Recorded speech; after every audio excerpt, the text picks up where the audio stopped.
Welcome back to another edition of the irrationality of atheism and naturalism. In the prior 2 weeks, or prior 2 episodes, I should say, I dealt with the problems of life and its origins, and trying to fit that reality into a naturalist or atheistic worldview.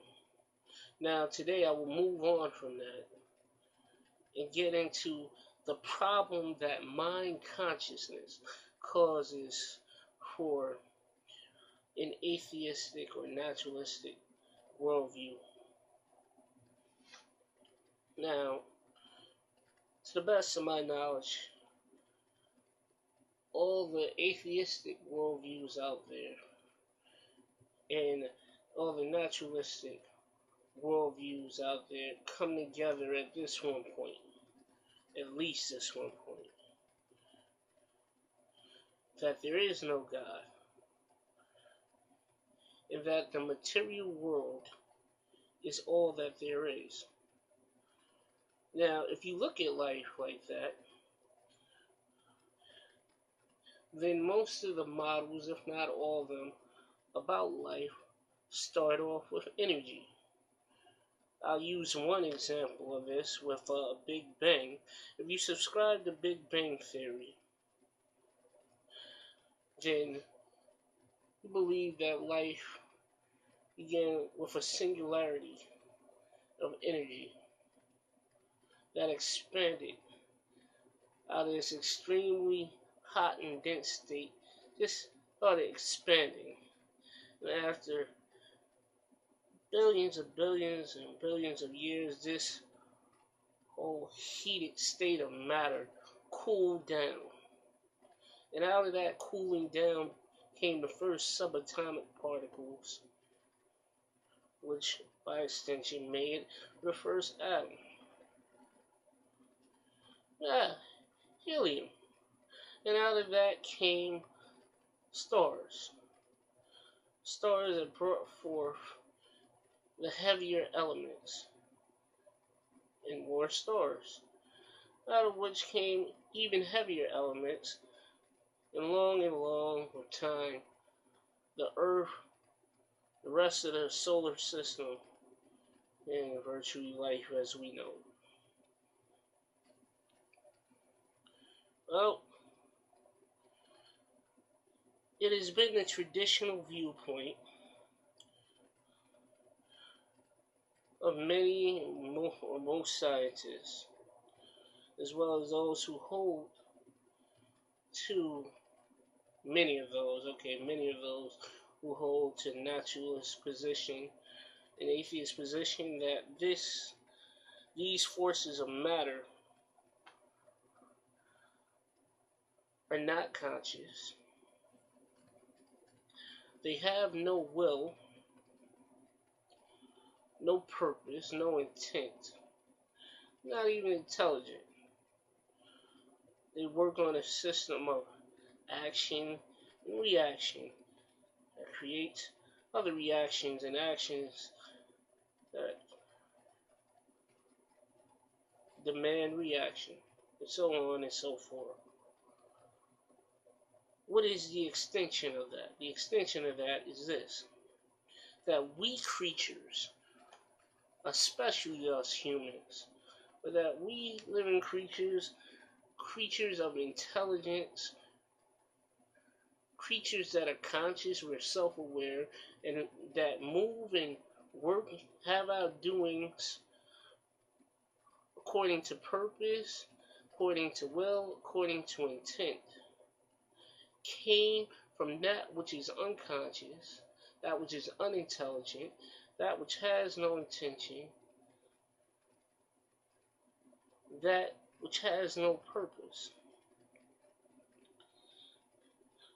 Just doesn't fit.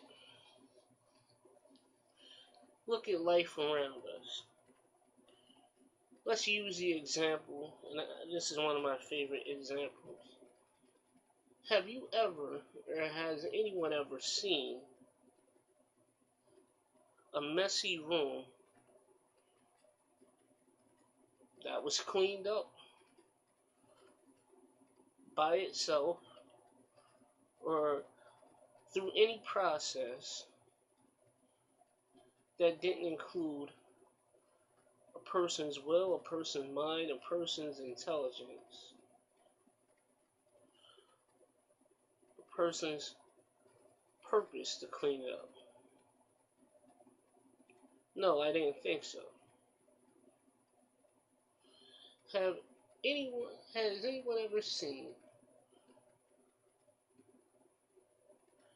a tree just break itself down into paper or pencils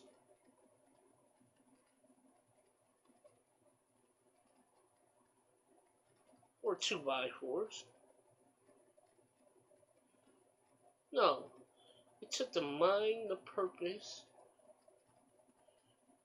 the intelligence, the will of people to do that.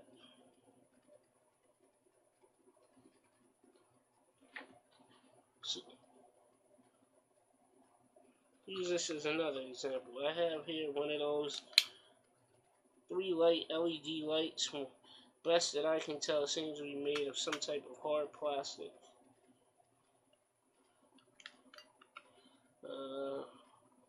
Aluminum.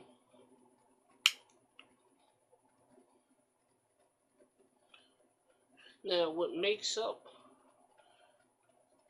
these compounds can be found in nature, but that nature itself, apart from humanity, apart from mind, apart from purpose, apart from will,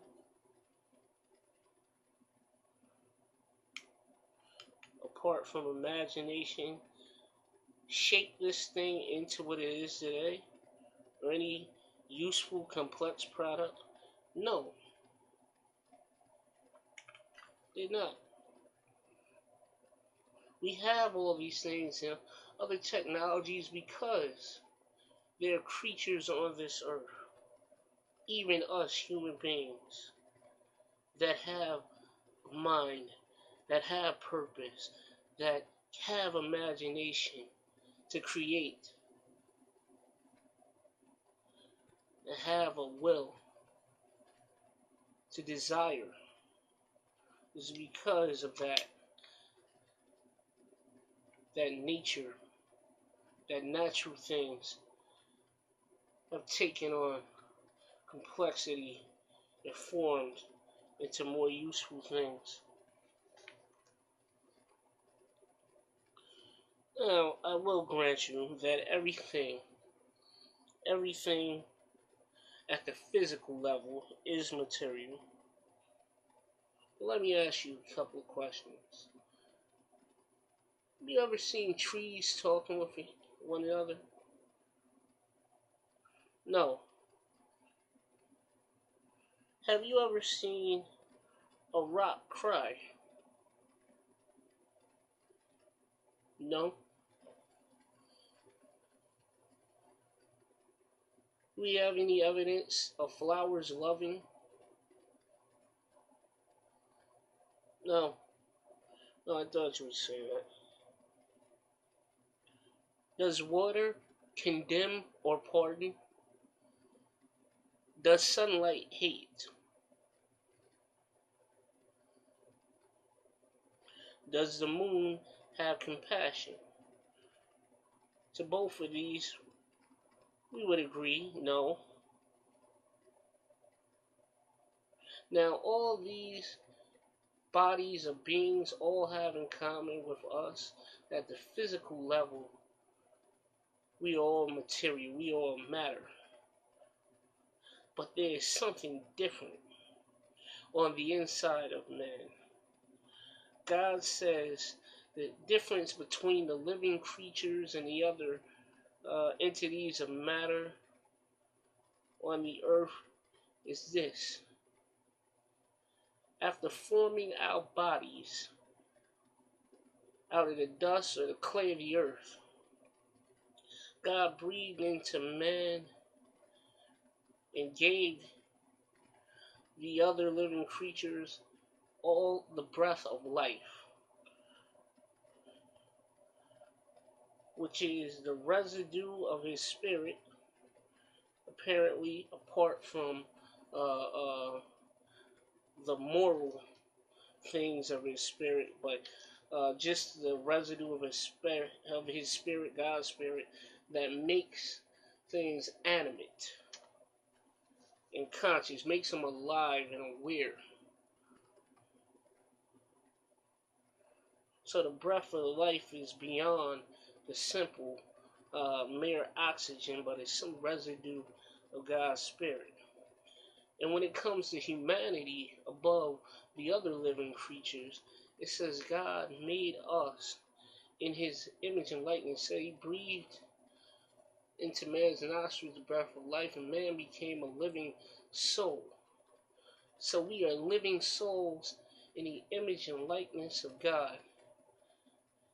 Now that likeness may be distorted in picture or distorted in our beholding of it because of sin. But the scripture tells us some things about God that are relevant to this point. It says, John 4, Jesus himself, the only one who's ever been in human flesh and blood that really directly has seen God because he came from God. He said God is spirit, contrasting spirit with flesh. Elsewhere, the scripture tells us, like in Genesis 6, God thought in his heart. So the heart is the seat of the mind, or the heart, the spiritual heart is what we think. The mind. In Isaiah 42, it says, "My servant, in whom my soul delights." So God has a soul, a spirit. God has a spiritual heart and soul. The soul, elsewhere in Scripture revealed, is that element that makes one able to will, makes one a being of want, desiring, by extension, a being of will, gives one the capacity to be satisfied, or satiated, or unsatisfied, displeased, gives one the capacity to have joy or be grieved and vexed. So God has all these things, and the scripture also reveals men having these things. So all these things make up the heart and the soul. It is a spiritual heart, and so a spiritual entity beyond this material body.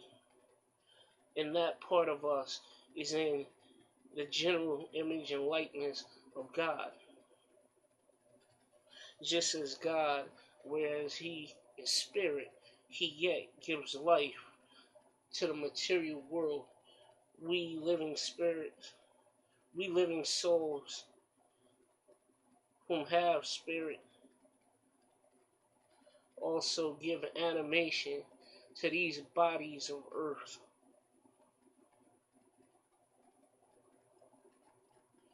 Now, I know out there are some who don't believe that there is a duality. Now, for those of you who do not know what the term duality means, it refers, or is a concept that states that there is a distinction between mind and body. So someone who does not believe in a duality thinks mind and body are one and the same. But if you're someone who thinks that, and so denies that image of God, denies that we're living souls, but suggests that we're flesh only, let me ask you a couple of questions. Let me ask you, Does the brain speak?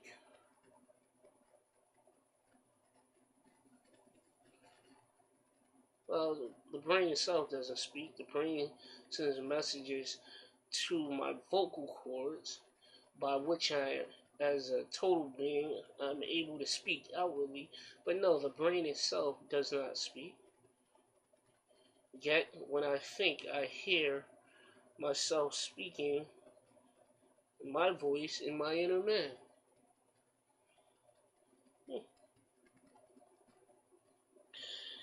Can the brain, while it is inside a person, be set on fire for years at a time without burning? No. We know anything, any part of the body, in a matter of minutes when it's set on fire, it would it would degrade, it would burn up, it would be consumed or melt. Yet we see ourselves showing evidence of burning in the restlessness of lust and passion. Many of us for years upon years upon years at a time. Just indulge me to ask a couple more questions. How do we feel pain, even physical pain, when we are rejected, or have our hearts broken? We feel pain even though physically no one has touched us. We feel that pain even if no one has stricken us or beaten us. We feel common to heartbreak, crush, pain in the side, pain even in the rib area, just like squeezed. Often crying associated with this. All without physical direct stimulus.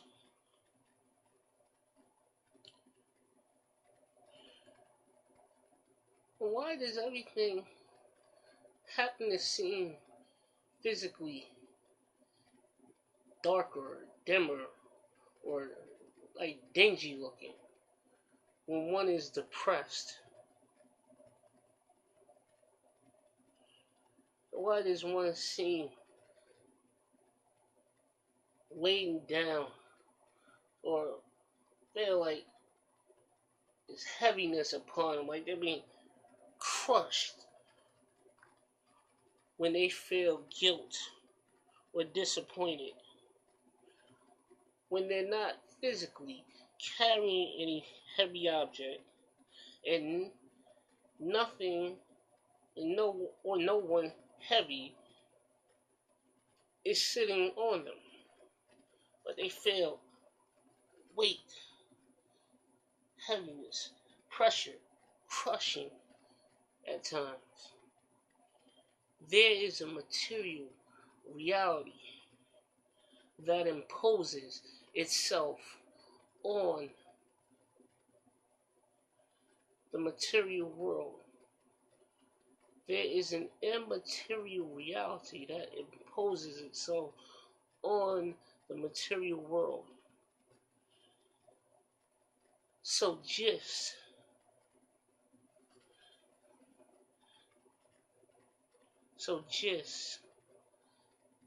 as we living souls animate this body,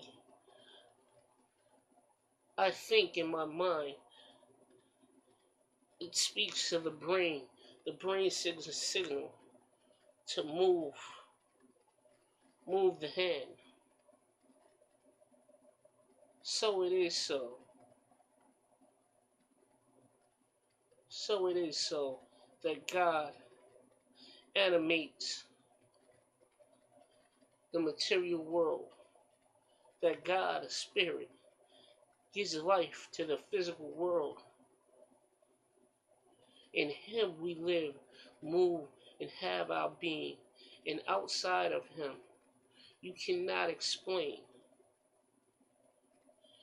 the reality of mind consciousness. It is irrational to believe that we that are intelligent came from that which is not intelligent, that we that are self-aware and conscious came from that which is unconscious. It is rational that we which move and do and organize and invent came from that which has no will, has no purpose. It is irrational to believe that we that imagine came from that which has no vision.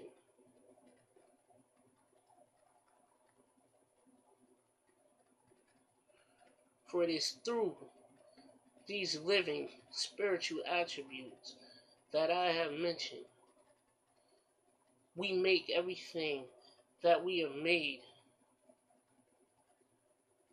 All the wonderful things of technology throughout the ages have come out of the riches of being living souls. In the heart of that is mind consciousness. You take that out of the equation, and there's nothing but the elements of nature staying as they always were and continuing on in that vein. Yet it is the mind of God, the mind consciousness of God, subsequently the will of God, that allowed nature to come into being. Atheists, naturalists, you're not only irrational in believing that mind consciousness came into being without God,